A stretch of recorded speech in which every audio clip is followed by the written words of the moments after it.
terlebih dahulu turun dari mobil dan langsung membuka pagar rumah. Setelah itu, saksi Putri Candrawati turun dari mobil diikuti saksi Kuat Ma'ruf, masuk ke dalam rumah melewati garasi menuju pintu dapur yang sebelumnya sudah dibuka oleh saksi Kuat Ma'ruf, langsung menuju kamar utama di lantai 1 diantar oleh saksi Kuat Ma'ruf. Setelah itu saksi Kuat Ma'ruf langsung menutup pintu rumah bagian depan dan naik ke lantai 2 tanpa disuruh, langsung menutup pintu balkon, padahal saat itu kondisi matahari masih dalam keadaan terang benderang. Apabila tugas yang menutup pintu tersebut bukan merupakan tugas keseharian dari saksi Kuat Ma'ruf, melainkan tugas tersebut merupakan pekerjaan dari saksi Diryanto alias Kodir sebagai asisten rumah tangga rumah dinas Duren 3 nomor 46 yang pada saat itu sedang berada di rumah dinas Duren 3 nomor 46. Selanjutnya, pada saat saksi Kuat Ma'ruf berada di lantai 2, saksi Richard Eliezer Budihang Lumiu juga naik ke lantai 2 dan masuk ke kamar ajudan. Namun bukannya berpikir untuk mengurungkan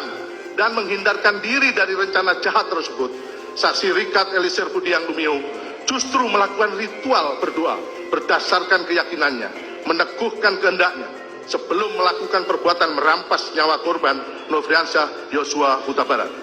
Sedangkan saksi Riki Rizal Wibowo yang sudah mengetahui rencana jahat tersebut tidak ikut masuk ke dalam rumah dinas Duren 3 nomor 46, tetapi berdiri di garasi rumah untuk mengawasi keberadaan korban Nofriansyah Yosua Huta Barat yang sedang berdiri di taman halaman rumah dinas tersebut guna memastikan korban Nofriansyah Yosua Huta Barat tidak kemana-mana. Di saat itulah kesempatan terakhir saksi Riki Rizal Wibowo sekurang-kurangnya dapat memberitahu korban Nofriansyah Yosua Huta Barat, namun saksi Riki Rizal Wibowo tetap tidak memberitahu korban Nofriansyah Yosua Huta Barat supaya pergi dan lari menjauh agar terhindar dari perampasan nyawa sebagaimana dikehendaki oleh terdakwa Freddy Sambo SH SIK MH. Bahwa sekira pukul 17.00 WIB, terdakwa Freddy Sambo SH SIK yang akan merampas nyawa korban Nofriansyah Yosua Huta Barat berangkat dengan saksi Azan Romer selaku ajudan dan saksi Prayogi Ikhtiara Wikaton selaku sopir menuju rumah dinas Duren 3 nomor 46 dengan mengendarai mobil dinas Lexus LX 570 warna hitam nomor B1434 RFP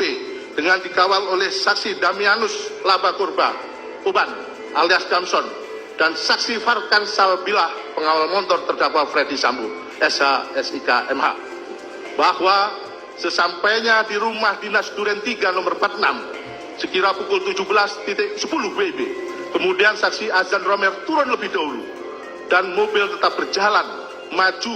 melewati pintu pagar samping rumah dinas Duren 3 nomor 46. Selanjutnya terdakwa Freddy Sambo SH SIK MH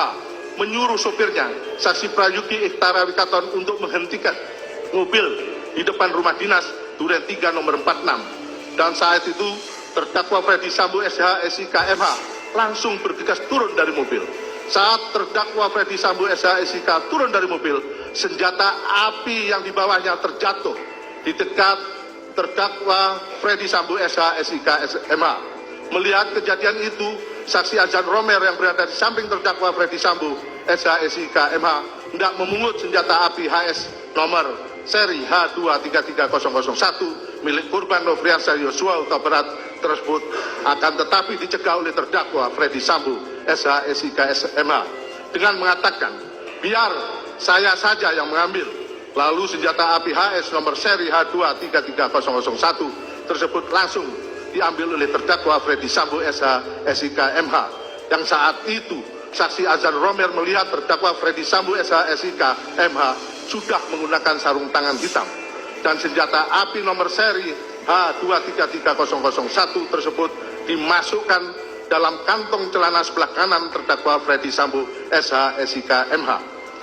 Selanjutnya, sekira pukul 17.11 WIB, terdakwa Freddy Sambo SH SIK MH berjalan kaki masuk ke dalam rumah dinas melalui pintu garasi dan bertemu dengan saksi Diryanto alias Kodir selaku asisten rumah tangga yang bertugas menjaga di rumah dinas Duren 3 nomor 46. Di saat yang bersamaan, saksi Riki Rizal Wibowo mengetahui kedatangan terdakwa Ferdi Sambo, SH-SIK MH,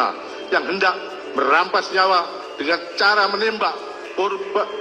korban Nofriansah Yosua Huta Barat. Akan tetapi, saksi Riki Rizal Wibowo tetap tidak memberitahu korban Nofriansah Yosua Huta Barat. Namun,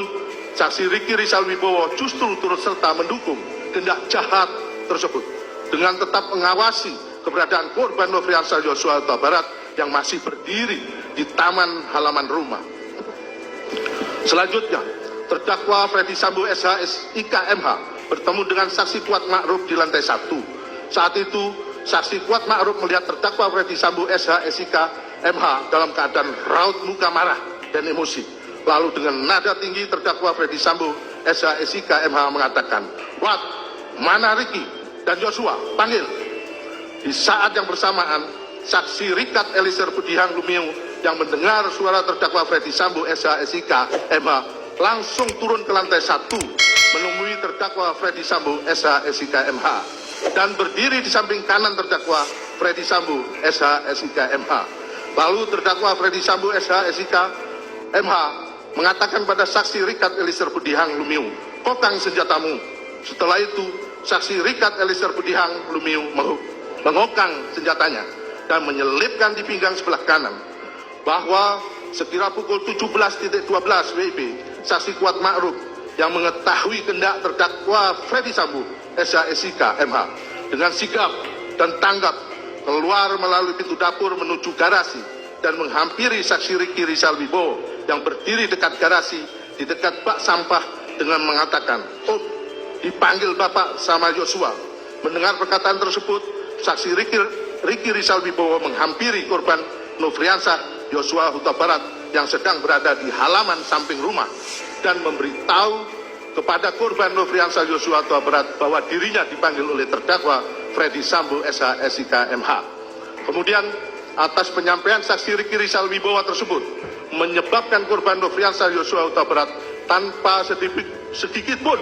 merasa curiga berjalan masuk ke dalam rumah melewati garasi dan pintu dapur menuju ruang tengah dekat meja makan, diikuti dan diawasi terus oleh saksi Riki Rizal Wibowo dan saksi Kuat Ma'ruf.